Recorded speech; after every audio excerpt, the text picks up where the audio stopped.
Hey y'all, it's your girl Coach Kinsley. Today we're talking about personal trainers, What about personal trainers? How awesome they are? how awesome they are, and why everyone needs them. Oh, that's the truth. It's Fitness Fix with Coach Kinsley. I'm producer Mike, former client of Coach Kinsley's, senior editor for the podcast, who pushes through every set until I hear, 3, 2, 1, let's go! Remember to always consult your physician before starting any nutrition or fitness regimen. So, Coach, I hope you're here not to dog on personal trainers. They're the whole reason why I am going to get to stick around a little longer. Motivation, education, form, nutrition, all of it. I mean, I love personal trainers. They're my favorite. What are you going to talk about personal trainers? Because, you're the best. In Kansas City, that's what they say. It's voted. That's what they know. Of course, I'm not going to come on here to dog on personal trainers. I would never invest as many years as I have into something I didn't believe in. So I really do mean everyone can benefit from personal training. Everyone, no matter where you are, but especially if you're new to fitness, because like you mentioned, your form has improved greatly thanks to having that extra set of educated eyes behind your back. Literally having your back, right? I mean, walking into a gym for the first time in literally decades for me and seeing the equipment, and you look at a Smith machine for the first time, it's pretty intimidating. It was the right move for me. As I've continued personal training, I've been lucky after you to have two other personal trainers who are fantastic at what they do. And the one in between you and my next personal trainer was not my favorite and actually caused me to just pay out my contract and finish. Which I don't know. Who knows, coach? If he had brought the same skill set that you had, I don't know. Maybe this whole thing never would have come down, but it went like it went, and I am thankful for it. I guess I'm thankful that he wasn't a very good trainer. And that's just my opinion. Now, he may be good for other people. Coach, have you ever had a personal trainer? Yes. And a lot of people are surprised by that.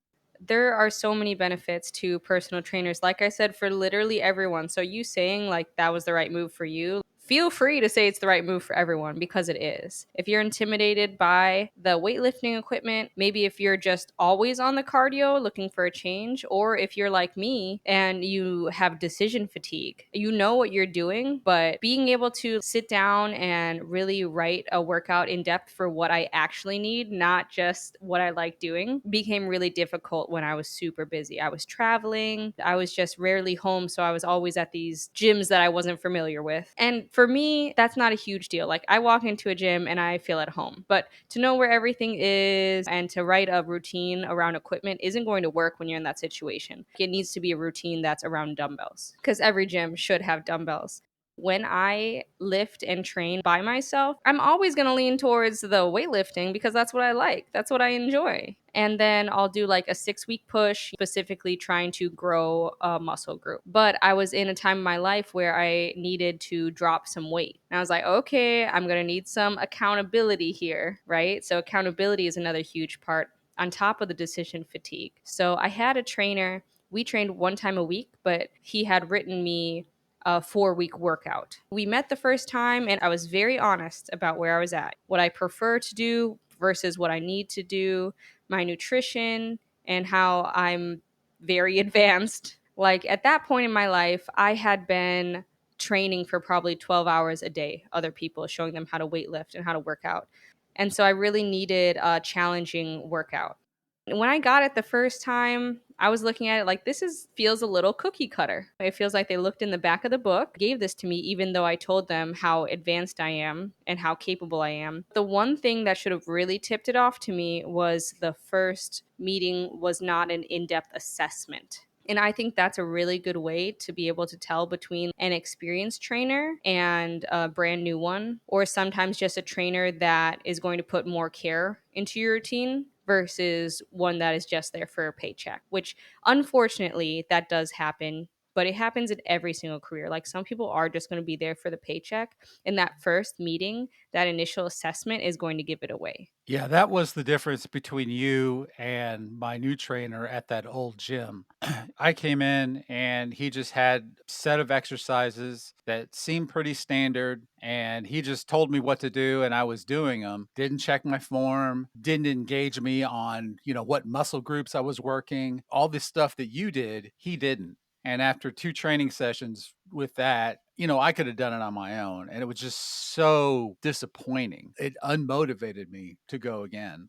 Having that comparison really set the standard pretty high for the other personal trainers. Unfortunately, my last 2 that I've had during this round have been excellent because I think, coach, I have become a better client. I have asked questions. I have questioned what we're doing Oh. next and what does that engage. And all of those different things have made me a better client, maybe makes a better trainer. The trainer is able to meet what I am looking for in a trainer because I'm asking the right questions. Had they not had the right answers, I probably would have switched trainers. And so having that education, even the trainer that I have now, who had students shadow training her during a couple of our sessions, would talk about I'm at a great advantage because Mike has had 2 excellent personal trainers prior to this. And so he comes ready to go. And that is awesome for you. Like she said, you're in a really good position going in there to be able to advocate for yourself.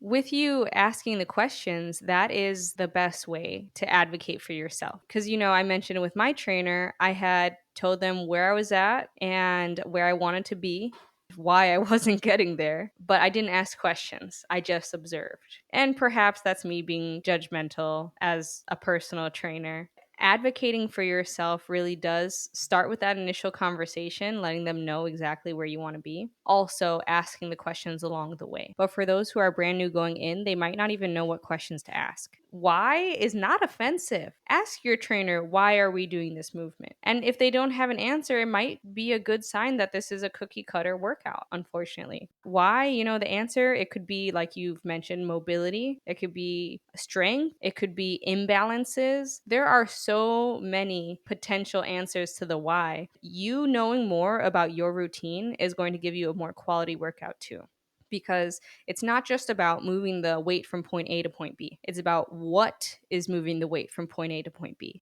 If you ask them why and they say, "Oh, this is a leg routine," and you were about to get your back into it, well, that's really good information. you know?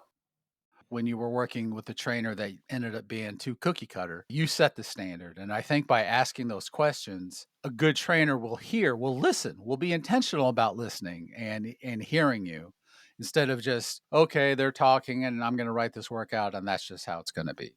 And that's what happened with the trainer after you. And it sounds like that's what happened to you.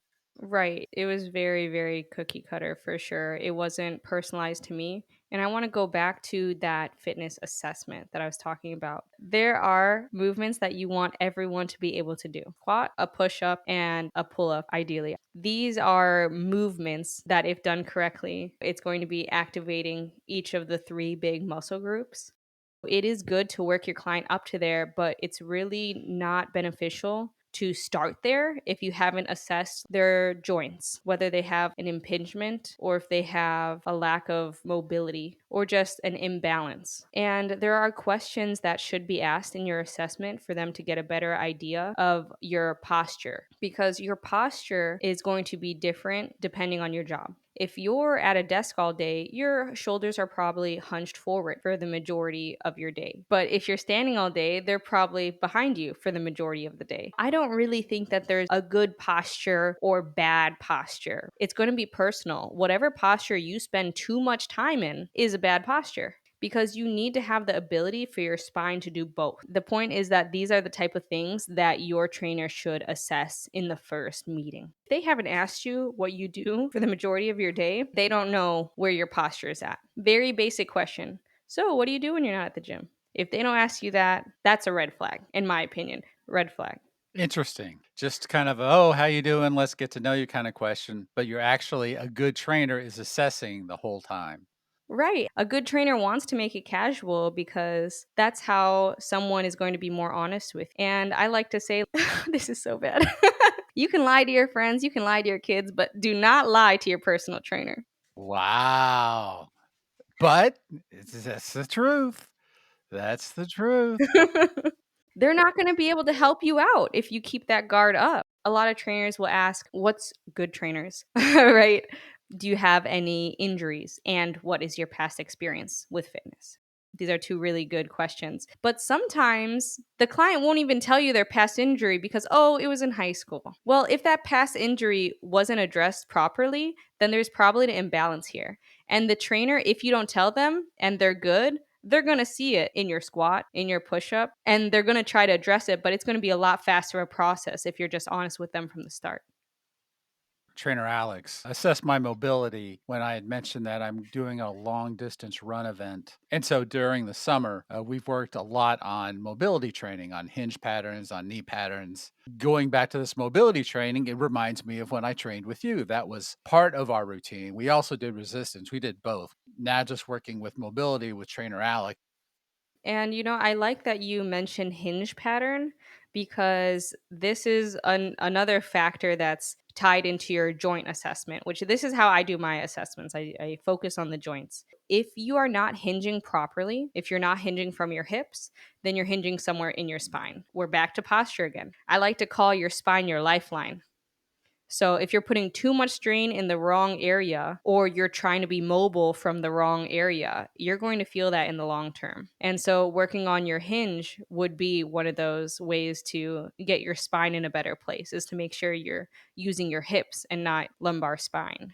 In training those areas like I have most of the summer, it have definitely noticed a lot of non-scale victories. Reaching down on a lower shelf to pull out something that's kind of heavy. I would just my eyes would close and I'd be like, "Oh, here we go." And find a way to stand up. I mean, it's just a big production. Now, just get down, you grab it, and you go. That is so great. And that's training for longevity. That's always my goal. Like, of course, if you want to train for physique, let's do it. But we're going to make sure we do it in a way that you're going to be here for a long time. And that's why I'm doing this. And that's why I will continue to do this. I appreciate where I've been. I appreciate where I am now, but I also know that there is still a lot to do. The fact that I get to be around to do it, That's so great. yeah, the education part of your training regimen is what really, when I show up, I'm going to be well informed. Whether I'm panting, rolling around on the ground and sweating and inching through something, I'm going to know why. Very much appreciate your concept of mind body connection, that they're both important. The mind is important, the connection is important, and the body is important. So you're not just saying that, you mean it. And that has affected me and it will affect me for my continued training future, that I will always know that that is a key thing for me in finding a good trainer. That why is huge. And I think another good question is where? Where should I feel this? And this one's especially good if your trainer was a little short on the assessment. Because if you have, for example, a hinge problem, or if you have imbalances that are affecting your range on one side more than the other, it's likely that you're not feeling it in the right spot. And this is also going to help your mind muscle connection. Where should I feel it?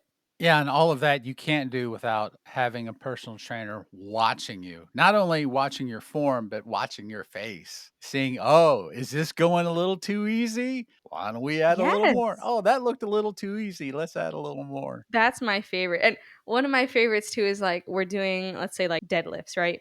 Form looks great, and then I go up and I'm like, "Hey, like, how's your back feel?" They're like, "Oh, it's so good," and I was like, "Awesome, let's go heavier." And they're Ooh. like, "Ah, I should have said bad. Wah, wah."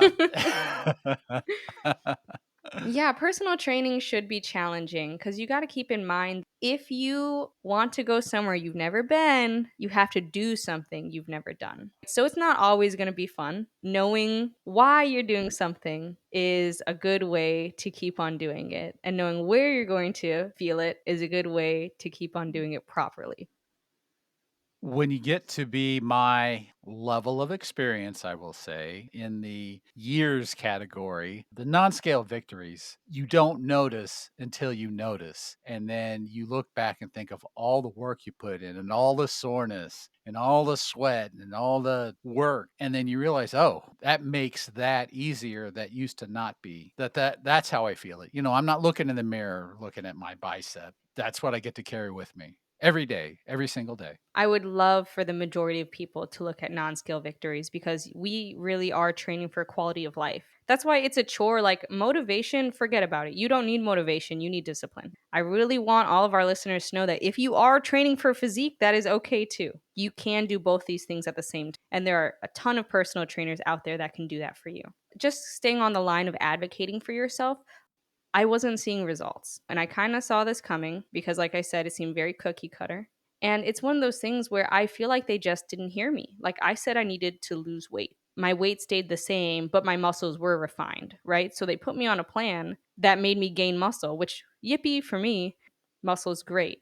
But I was in the time of my life where I needed to lose 10 pounds in a specific amount of time. I had an event coming up that I needed to be down for. So I fired them. And that is perfectly fine to fire a trainer. But I want everyone to know I'm not saying like fire them because they're making you do hard things. I'm saying fire them if you are listening to their plan and you're not seeing results. Or consider adding nutrition. If you and this trainer really vibe, if they're giving you that attention and that quality time, accountability that you need, don't just fire them because you're not seeing results. Add nutrition first. So there's a lot of buts and ifs about this, that it is okay to advocate for yourself and it's okay to switch trainers the same way that it's okay to switch therapists, right? If you're not opening up with this trainer, then you should probably switch. And let's remind everybody, abs are made in the kitchen. Yes. Oh, period. Abs are made in the kitchen. Going home and having some overly processed trans fats. Ooh. Maybe we need to. Boo. Right, right. Maybe we need to address that one first. Which your trainer should be able to give you some tips and tricks like during the workout. So, again, going back to like using that time that you're with your trainer to ask questions is so All valuable. right, Coach Kinsley. I'm a guy and decided after walking and creating a habit, I want to get a personal trainer. What are the highlights? The highlights. A personal trainer a day will keep the doctor away. Get yourself a personal trainer, no matter who you are or what you're training for. Their knowledge of fitness, nutrition, and the accountability is going to help you get to where you're going, no matter what your goal is. Everyone can benefit from a personal trainer. And be honest with your trainer about your nutrition, what you're eating, your sleep, how you're feeling physically, maybe even emotionally, energy wise, and definitely your whole lifestyle from job to hobbies. And along the way, keep advocating for yourself by, yes, being honest, by, yes, showing up, but also by asking the questions about why you're doing an exercise or movement and where you should be feeling it. Nice. Thank you so much for joining us today on Fitness Fix with Coach Kinsley. The fun doesn't need to stop here. Email me at coach@coachkinsley.com. You can check out my webpage, coachkinsley.com. And also find me on Instagram at, you guessed it, Coach Kinsley. Your girl. See you next week. Fitness Fix with Coach Kinsley is a production of Greyhawk Enterprise, LLC.